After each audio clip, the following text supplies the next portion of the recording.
Hey everybody, Dr. Anthony Caliendo here. I was thinking about something and I wanted to share this.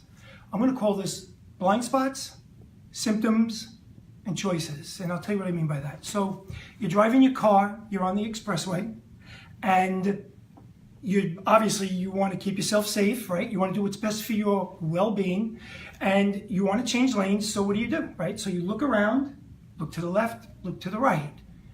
Sometimes there's a blind spot because you're looking to make sure that there's no cars. Sometimes there's a car there, but you can't see the danger because there's a blind spot.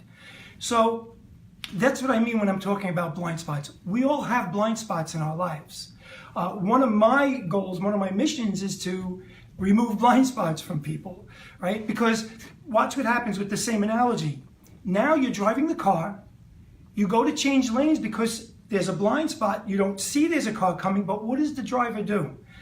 He honks his horn or her horn. Now when you hear the horn, that gives you an indication or a signal that there's danger. If you continue the same behavior of changing lanes, you will be in danger. So you have a choice, right? So then you don't go into that lane.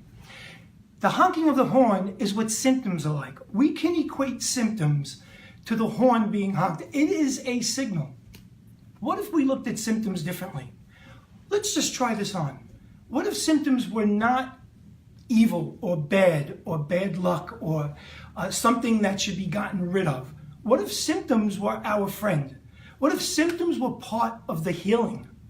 Or what if symptoms were part of you gaining your well-being? Example. You have a fever, normal temperature 98.6, you have 102.3. What does that usually mean? There's an infection. Bacteria can't live in 102.3. So now the fever is getting rid of your infection. That's an example of a symptom that's working for you. In fact, most symptoms are working for you. It's telling you to change your behavior in some way. Classic example, you're a child and you're being a little bit naughty, let's say. And everybody knows when their parents, their mom or their dad gives them the eyes, right? What are the eyes? They give you the eyes. You know what it means. It means to stop your behavior. What happens when you don't stop?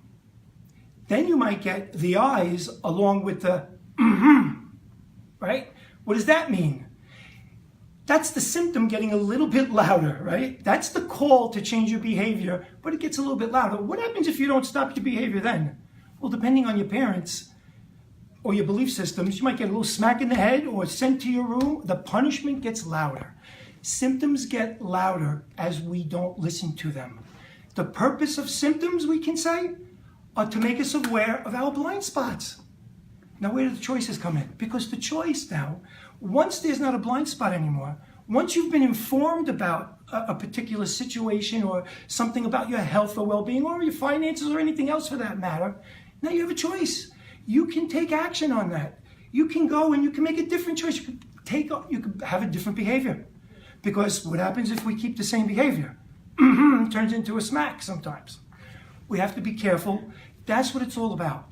That's what we're about here. We want to educate people, answer questions, ask questions, right? So with that, I'm going to sign off. Next month will be, I don't know yet, so we'll see. Anyway, have a good day, everybody. Bye-bye.